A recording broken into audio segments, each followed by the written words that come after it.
Powerful. Well done.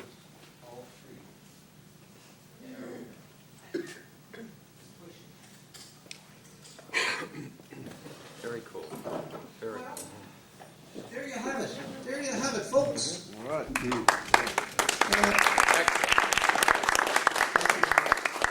I just wondered if you had any questions or comments, or we're still tweaking it now. We still spotted a couple of little, I think we forgot to give credit to Beethoven there in the final credits. I think we missed Beethoven altogether. We'll got to fix a few little things. But if you see anything that you could suggest to us, please talk to me or Joe. You can contact me either here or on my website, thomasmorewriter.com. You can see the other types of things that I write about. My books are there. So, if there are questions, we'd be happy to try to answer them. Did you wonder how we got a choir loft in this church? No. But I might have because I was there. We should have been responsible to get that organ up there. It would have been up there 3 weeks ago. Yeah, right. You faked it. It was very clever. How long was your shoot? I'd say one day down here for the diner, and one upstairs, maybe 4 hours each time. I'm guessing. About that. Edit? Super duper. Thanks for coming out, and we'll chat some more. Hopefully you'll stay for a glass of wine and an hors d'oeuvre, yes, sir? How long was the edit? Back to, yeah. Well, the edit was more of a back and forth thing. It took about 4 or 5 weeks. Maybe longer, because Christmas intervened. Yeah. Super duper. And are you a new feet? I sure am. Aha, I'm a Vancouver guy. Are you? So, Okay. so Great. right on. Good stuff. Tom, what are the next steps for you? Well, we're going to use this to help promote it, promote the concept. And what we're looking for now is a distributor, so that we'll be able to go to a producer and fundraisers, get some money, and a producer. We really, I suppose I should say, I really don't know a lot about the industry except what I've learned in the last 2 years. So the next step would be, well, I find that everybody knows someone who's a producer or in the industry. So if you do, it will be very good if you could either show them the DVD if you have one, or put them in contact with me. I'd love to be able to meet such a person and discuss the possibilities of full-length feature on that same theme. Does that answer your question? That's what I'm looking towards. And you want to have the feature-length screenplay has been written? Yes. Mm-hmm. Tom, where's your passion? I mean, this is not like, well, you've written a number of books, but I mean, this is based on a screenplay that you've already written, which is based on a nonfiction work that you've already published.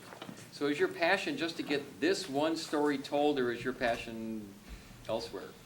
I think, it's a good question. My life has evolved into now I want to make screenplays or films. I want to write screenplays if necessary and make movies for people to watch. I'm a writer by instinct, but I'm noticing that a lot of people don't read books anymore. But they all go to theaters. They all watch movies, and they'll talk about movies, but they won't be talking necessarily about the last book they read.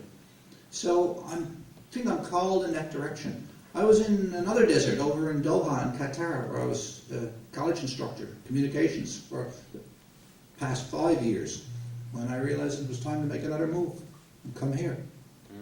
So following the things that really excite me, like this girl's death really excited me in the sense that I knew that there was something wrong. There were no answers to why she died. She's beautiful, she's 15 years of age, life in front of her, and she decided to end that life, and I couldn't rest till I discovered why. So I spent 3 years of my life tracking down the story. Why would she kill herself?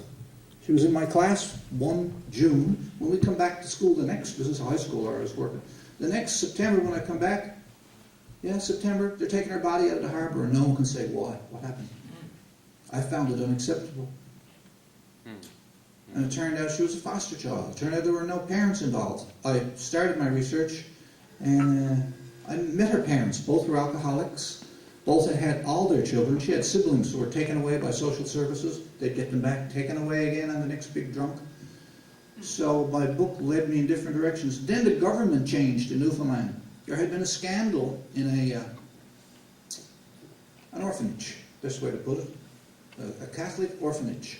there had been a scandal and a royal commission was set up. The government changed and the new government wanted to put their mark on the inquiries. So they expanded it to include all foster homes. Little girl in my story that I had been plodding along and going nowhere was a foster child. So all the documents became available to me, in Canada anyway. It's a public inquiry. Those documents are now public. So I could get the social workers' files, the RCMP investigators' notes, Wow. the court documents, everything. So instead of having nothing, I went from nothing to stacks of documents. So it became my next book, my second to last book. And it caught on. So when you're excited about something, it's not like work at all. It becomes a passion, to use your word, a pleasure. So that's what I'm doing now. I want to pursue this as well as other things that interest me and excite me. All right? So nice for you to come out, have a look at Razor with me tonight, and I'd appreciate your thoughts and comments afterwards. Have a nice evening. Thank you. Thank you.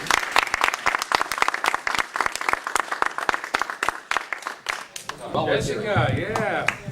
Hi. First of all, I wanted to say I had a lovely time filming this, and I am so honored to be a part of this. My name is Jessica, and I played Nicole, just in case you didn't know. Thank you.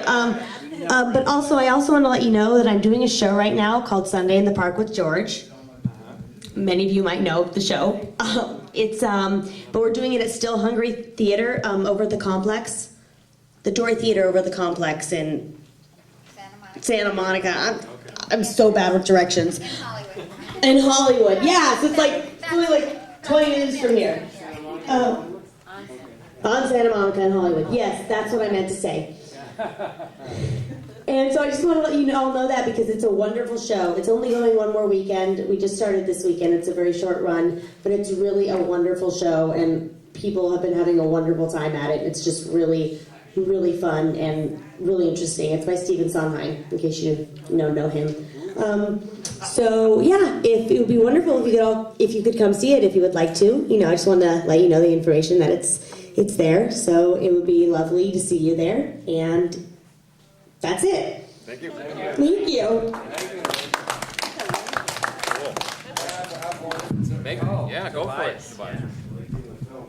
Tobias, take the stage. Hey, yeah, just a quick one. I have to go, but thanks for the film, Tom. Good fellow Canadian making stuff. That's awesome. And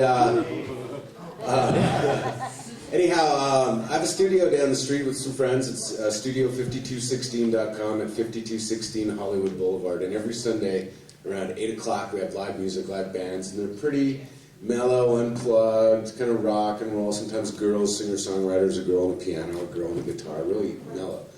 Mostly. Sometimes a little rock and roll. But so that's tonight at 8. Everybody's welcome. There's generally no cover. I'm pretty sure there's none tonight. And a really cheap little donation bar and art in the studio. And then also we're kind of a filmmaker, musician group down there too. We do jams every other Friday. And it's open mic unplugged, from spoken word to comedy to rock and roll, again, but unplugged. And then Wednesdays, we've been doing a script reading group where people bring 10, 20 pages of their works in progress, mostly feature films. And we have a selection of actors, and you just hand out your sides, and people read. And it's a great group of people. Some of the writers and directors, we have 3 have stuff in progress. One up in Canada, actually. So that's it. Thanks. My name's Tobias. My number's on the sign-in sheet, so you can feel free to call me. And 8 o'clock every Sunday, Studio 5216 Hollywood Boulevard. Thank you, Tobias. Thanks. Cool.